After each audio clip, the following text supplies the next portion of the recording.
بسم اللہ الرحمن الرحیم۔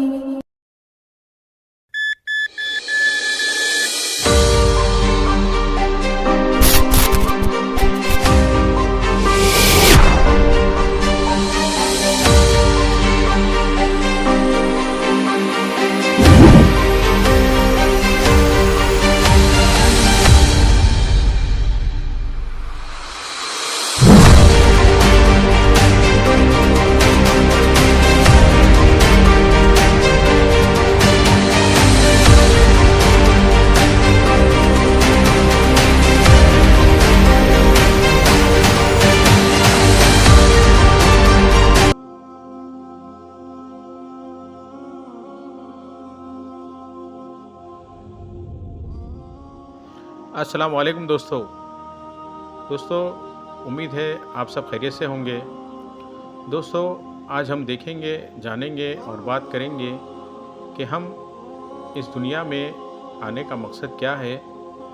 کیا صرف پیسہ، نام، شہرت کمانا ہی ہمارا مقصد ہے؟ کسی کو نہیں پتہ کہ اس فانی دنیا میں زندگی ہماری کتنی ہے، اور ایک نہ ایک دن اس فانی دنیا کو ہمیشہ کے لیے چھوڑ کر جانا ہے۔ جیسے کہ ہم سب جانتے ہیں، خاص کر وہ جو ایمان رکھتے ہیں، کہ یہ زندگی آخرت کے لیے ایک امتحان ہے۔ اللہ نے کیا کہا؟ سورہ ملک آیت نمبر 2، اللہ نے زندگی اور موت دی تاکہ تمہیں آزمائے کہ تم میں سے کون بہتر عمل کرتا ہے، اور وہ غالب اور بخشنے والا ہے۔ اسی طرح اور ایک جگہ اللہ نے فرمایا ہے، سورہ ذاریات سورہ نمبر 51 آیت نمبر 56، میں نے جنات اور انسان کو محض اس لیے پیدا کیا ہے کہ وہ صرف میری عبادت کرے۔ اسی طرح سورہ ذاریات آیت نمبر 57، نہ میں ان سے روزی چاہتا ہوں اور نہ میری یہ چاہت ہے کہ یہ مجھے کھلائیں۔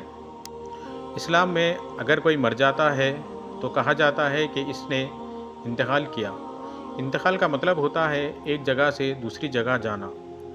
دوسری جگہ کیا ہے؟ جو انتقال کر جاتا ہے وہ دنیاوی فانی سے نکل کر عالم برزخ میں چلا جاتا ہے۔ آئے دیکھتے ہیں عالم برزخ سے جڑی چند باتیں۔ عالم برزخ کیا ہے؟ برزخ دو جگہ کے فاصلے یا پردے کو کہا جاتا ہے کہ روح قبض ہونے سے قیامت تک کا سفر۔ انسان کی موت کے بعد اس کے ساتھ کیا ہوتا ہے؟ اس کی روح آخر کہاں چلی جاتی ہے؟ یہ ایک ایسا سوال ہے جس کا جواب آج تک کسی مرنے والے شخص نے اس دنیا میں آ کر کسی انسان کو نہیں بتایا، لیکن انسان جب سے اس دنیا میں آیا اس سوال کی جستجو میں رہا۔ دراصل جب انسان اس فانی دنیا کو چھوڑ کر جاتا ہے تو اس انسان کی روح اس کے جسم اور اس دنیا کو چھوڑ کر ایک ایسے مقام کی طرف سفر کرتی ہے جسے عالم برزخ کہا جاتا ہے۔ لفظ برزخ دو چیزوں کے درمیانے فاصلے یا پردہ کو کہا جاتا ہے۔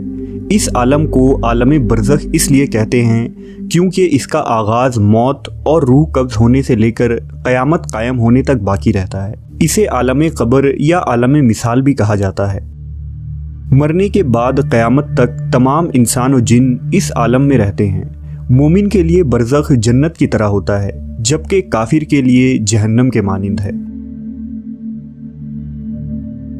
روایت کے مطابق دنیا میں انسان کی روح قبض کرنے کے بعد قبر میں روح کو ایک بار پھر سے اس کی مادی جسم میں منتقل کیا جاتا ہے، جہاں منکر و نکیر اس سے سوال و جواب کرتے ہیں، اور اس کے بعد اس شخص کے اعمال کے مطابق دو نورانی فرشتے اسے آسمان کی طرف لے کر چلے جاتے ہیں۔ اگر روح مومن اور نیک ہوتی ہے تو اسے ایلین نامی عالم میں چھوڑ دیا جاتا ہے، اور اگر روح بری اور شرک و کفر کرنے والی ہوتی ہے تو اسے سجین میں ڈال دیا جاتا ہے۔ ایلین اور سجین عالم برزخ کے دو ٹھکانے ہیں جو کافر اور مومن کے لیے خاص ہیں۔ ایلین میں موجود روحوں پر اللہ کی نعمتیں نازل ہوتی ہیں۔ وہ باغ نما جگہ پر ایک دوسرے کے ساتھ موجود ہوتے ہیں۔ یہاں نیک روحیں ایک دوسرے کو پہچان لیتی ہیں جنہیں وہ دنیا میں جانتی تھیں۔ یہ روحیں ایک دوسرے کو دیکھ کر خوش ہوتی ہیں اور ایک دوسرے سے باتیں کرتی ہیں اور دنیا کے حالات کو یاد کرتی ہیں जो वक्त उन्होंने दुनिया में गुजारा था। ये रूहें यहाँ नई आने वाली रूहों से अपने प्यारों की खबर भी लेती रहती हैं कि मेरा फुला रिश्तेदार किस हाल में है। अगर नई आने वाली रूहें उन्हें ये बताती हैं कि तुम्हारा फुला रिश्तेदार तो मर चुका है मगर वो यहाँ नहीं पहुँचा, तो ये बरज़खी रूहें समझ जाती हैं कि उन्हें सिज्जीन में डाल दिया गया होगा। नेक रूहें अपने रिश्तेदारों का इंतज़ार ईलीन में ऐसे ही करती हैं जैसे कोई घर से दूर अपने घर वालों से मिलने का इंतज़ार करता है। बरज़ख में नेक लोगों के अलावा अंबिया कराम, सहाबा कराम, शुहदा और सालिहीन की रूहें भी एक मकाम पर साथ रहती हैं। रिवायत में आता है कि नेक रूहें अपने करीबी रिश्तेदारों से मुलाकात करेंगी, जैसा कि नबी पाक सल्लल्लाहु अलैहि वसल्लम ने हज़रत फ़ातिमा से फरमाया था कि मेरे वसाल के बाद सबसे पहले तुम ही मुझसे मिलोगी। और बिल्कुल ऐसा ही हुआ। लिहाजा हुजूर के विसाल के तकरीबन 6 माह बाद हज़रत फ़ातिमा रसूलुल्लाह से जा मिली। वो शोहदा जो दुनिया में अल्लाह की राह में शहीद हुए, उनकी रूहें कहाँ रहती हैं, इसके मुतालिक सही मुस्लिम की एक मशहूर रिवायत है जिसमें रसूलुल्लाह सल्लल्लाहु अलैहि वसल्लम ने अल्लाह के रास्ते में कत्ल किए जाने वालों के मुतालिक फरमाया, उनकी रूहें सब्ज़ परिंदों के शिकम में होती हैं। उनके लिए ऐसी कंदीलें हैं जो अर्श के साथ लटकी हुई हैं और वो रूहें जन्नत में फिरती रहती हैं, जहाँ चाहें वहाँ जाती हैं और जो चाहे वो खाती हैं और फिर उन कंदीलों की तरफ लौट आती हैं। फिर उनका रब उन रूहों से कहता है, क्या तुम्हें किसी चीज़ की ख्वाहिश है? वो जवाब देते हैं, हम और क्या ख्वाहिश करें, हम जन्नत में जहाँ चाहे वहाँ घूमते और जो चाहे वो खाते पीते हैं। दुनिया में नींद और ख्वाब आलम बरज़ख का ही एक नमूना है। कभी कभी इंसान को ऐसा ख्वाब आता है जिससे बर्राह रास्त रूह मुतासिर होती है और इस ख्वाब की तासीर इंसान की बदन पर भी होती है जिसे वो साफ महसूस करता है। बाज़ दफ़ा तो ख्वाब देखने वाला इंसान ख्वाब में ही खड़ा हो जाता है और चलता फिरता, धक्के देता और बातें करता है, हालांकि वो नींद में होता है, क्योंकि उस शख्स का बदन ख्वाब की दुनिया से जुड़ा होता है और वो हर बात महसूस करने लगता है। बिल्कुल इसी तरह बरज़ख में जब इंसानी रूह जज़ा या सज़ा पाती है तो इसका असर कब्र में मौजूद जिस्म पर भी होता है। जैसा कि सही मुस्लिम की एक रिवायत है कि हज़रत ज़ैद बिन साबित फरमाते हैं कि नबी सल्लल्लाहु अलैहि वसल्लम बनु नज्जार के बाग में अपने खच्चर पर सवार थे और हम हुजूर के साथ थे कि अचानक आपका खच्चर बिदक गया, करीब था कि वो आपको गिरा देता। नागाह वहाँ 5-6 कब्रें थीं।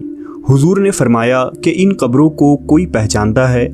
एक शख्स ने अर्ज़ किया कि मैं जानता हूँ। हुजूर ने फरमाया, इन्हें कब दफनाया गया? उसने कहा, ज़मानाए शिर्क में। तब हुजूर ने फरमाया कि इन लोगों को अपनी कब्रों में अजाब दिया जा रहा है। अगर ये ख़तरा ना होता कि तुम अपने मुर्दों को दफन ही करना छोड़ दोगे तो मैं अल्लाह से दुआ करता कि इस अजाब से कुछ तुम्हें भी सुना दे जो मैं सुन रहा हूँ। इब्न फारिस कतबी अपनी तारीख़ फारिस में एक रिवायत बयान करते हैं कि 590 हिजरी में बगदाद के एक मकाम तिल अहमर के पास एक मुर्दा बोसीदा हालत में पाया गया जिसकी सिर्फ हड्डियां बाकी रही थी। उसकी कैफियत ये थी कि ऐसा मालूम होता था कि उसके दोनों हाथों और दोनों पाँव में लोहे की मेखें ठोकी गई हों। मेखों के निशानात उसके पेट और पेशानी पर भी था और बड़ी खौफनाक हालत में वो मुर्दा अपने कब्र में पड़ा था।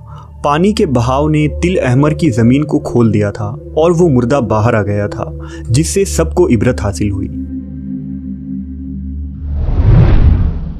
बाज़ गुमराह अक़वाम और मज़ाहिब का ये अक़ीदा है कि मरने के बाद इंसानी रूहें अपने आमाल के मुताबिक जानवर या हैवानात की शक्ल इख्तियार कर लेती है। ये रूहें दुनिया में ही चक्कर काटती रहती हैं और कभी कभी रूहें जिस्म में वापस भी आ जाती हैं। ये वही बातिल अक़ीदा है जिसे हिंदुस्तान में हिंदू मत के लोग मानते हैं। ये एक गुमराह कुन और बातिल नज़रिया है। अंबिया कराम की तालीमात हमें ये बताती हैं कि रूह जिस्म से एक मरतबा खारिज हो जाने के बाद किसी सूरत भी जिस्म में लौटाई नहीं जाती, बल्कि उन पर बरज़ख में अज़ाब व सवाब होता है जो जिस्म और रूह दोनों पर है, ख्वा वो इकट्ठे हों या अलहदा-अलहदा। बेशक मौत एक हकीकत है دنیا سے برزخ اور برزخ سے حشر تک کا سفر ہر ذی روح کو کرنا ہے، اور اس سفر کا زیادہ راہ وہ اعمال ہے جو ہم اس دنیا میں کریں گے۔ لہٰذا ابو ذر رضی اللہ تعالیٰ عنہ بیان کرتے ہیں کہ حضور صلی اللہ علیہ وسلم نے فرمایا، قبروں کی زیارت کرو تاکہ آخرت کی یاد آئے، مردہ کو نہلایا کرو کہ فانی جسم کو چھونا بھی بڑی نصیحت ہے، اور جنازہ کی نماز پڑھو تاکہ یہ تم کو غمگین کر دے، کیونکہ غمگین اللہ کے سایہ میں ہوتا ہے اور نیکی کا کام کرتا ہے۔